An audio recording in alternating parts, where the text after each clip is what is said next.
ay jeunes mbokk yi sur internet sur Meilleur TV tey ñu ngi fii centre sauvegarde ak Ngueweul di festival tey ñu ànd ak yéen fii sur Meilleur TV ànd ak yéen si mbégte si contentement ànd ak yéen si ambiance tamit. ay jour gars yi ni may doxee tey ñu ngi bàyyi mu suñu grand tey lu ñëpp doon xaar ay at ay weer ay mois tey mu ñëw tey lan ngay wax ñu lay seetaan. Ngueweul di festival ñoo ngi woo ñëpp def nañ ñun sa PDS def nañ tànn béer ñoo ngi woo ñëpp kontaan suñu xol sedd na en tout cas suñu xol sedd na ba mel ni glace. waaw woote ñu wusi la yombul tey nga woote ñëpp ñu wusi la nga woote le 29 wala le 30 tey émission ba ay mbéccu moom tey nan la def en tant qu'artiste. bu may nekk xale ba nekk ci aar rek laa yëngu bu ma wootee ñëpp ma war a wusi ndax taxawoon naa ku ne wusi naa ku ne defar naa ku ne ci aar. tey nga woosi baale bi nga woolee si ambiance nga woolee si mbégte tey ñi dafa neex tey dañ ko mën a dégg tey ñi lay seetaan ak ñi roy si yow. ñi may seetaan daal maa ngi wax ñëpp lañ ñëw Ngueweul ci festival lañ woote deuxième édition tubaab yi ñëw nañu américains yi ñëw nañu français yi ñëw nañu italiens yi ñëw nañu fii tey day toj. Aja Baye maa ngi lay jaajëfal abonné ko aja war gars yi mi ngi noonu ñu xoolal leen li laa wax tey ñu ngi fi taxaw El Hadj Diouf suñu xarit suñu doom day te El Hadj dama wax xam ne ren daanaanu waaw tey nii laa def docteur Adjuma docteur dañoo xewle dañu loo xaar ay bis ay weer da tey bis tey lan nga mën a dégg li ngeen seetaan à travers du monde. waaw gis nga leen xam nga yii day raar si artistes yi raaru festival yi ñun artistes dañ ko war a créer parce que spectacle rarement dañ koy am Sénégal joxuñu artistes yi gën kon ñun ñoo mën a organiser suñu bopp bëggalante suñu bopp boo ñëpp ñu ñëw ñu bëggal ñi bëgg a bëgg. kon nag El Hadj tey ñoo ngi festival woote le 30 ak le 29 lan la mën a xaar El Hadj Diouf ak groupe am. non le 30 moom fees Sorano ku tar rek 4 programme yi rek dégg nga. aja kon mi ngi naan El Hadj maa ngi lay jaajëfal. maa la wax loolu. si kanam tuuti. yow aja kon let's go gars yi après maa ngi lay bàyyi ñu ambiance ba mu neex.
ñi ngi ànd ak la grande danseuse Fatou Waré Mboup kenn dootu leen ko présenté yaa ñu ngi lay ziar. maa ngi lay delloo ziar amoore di la nuyu bu baax yéen tamit waa Sunu TV. Sunu Média TV. La télé que nous partageons. ñi am mbégte bu baax ñëw di la fekk si festival bi bëggoon xam lan sa impression tey lan moo jaral nga bàyyi sa activité yëpp bokk ci hôtesse yi ñëw bokk ci organisation bi nga sant bu yanj bi.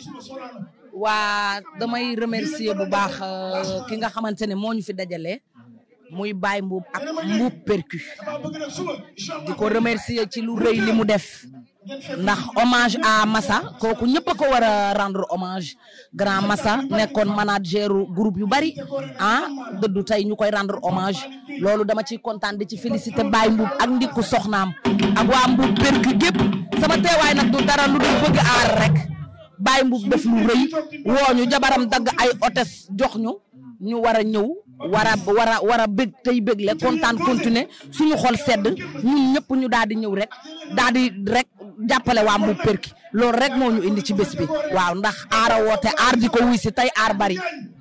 ginnaaw ba nga nekkee nitu aar li ngay génn ci média yi daanaka bareetul Fatou Waré ci lan la nekk. waa xam nga maa ngi ci liggéey bi.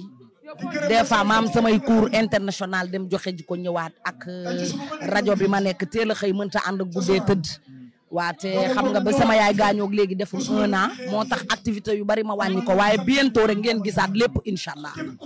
Fatou Waré lan mooy secret ba kenn du ko dégg ci ay détails kenn du ko dégg ci ay tesante kenn du ko dégg ci yu bari yoo xam ne fan yii nii moom la ñuy coow ci dëkk bi Fatou Waré lan mooy secret.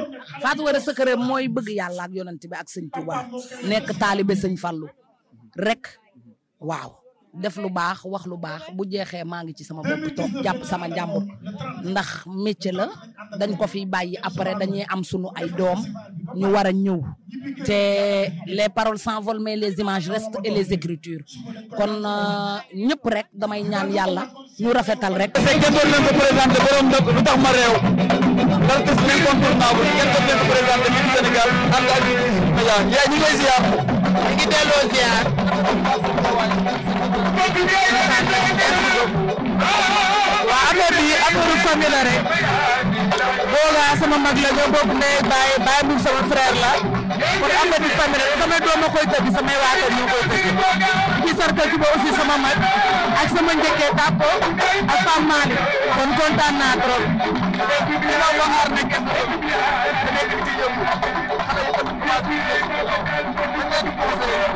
waaw di leen wax ñu dal rek ñu dal te teg ko ci yoon rek te yaru rek waaw yar moom lu la may rek ko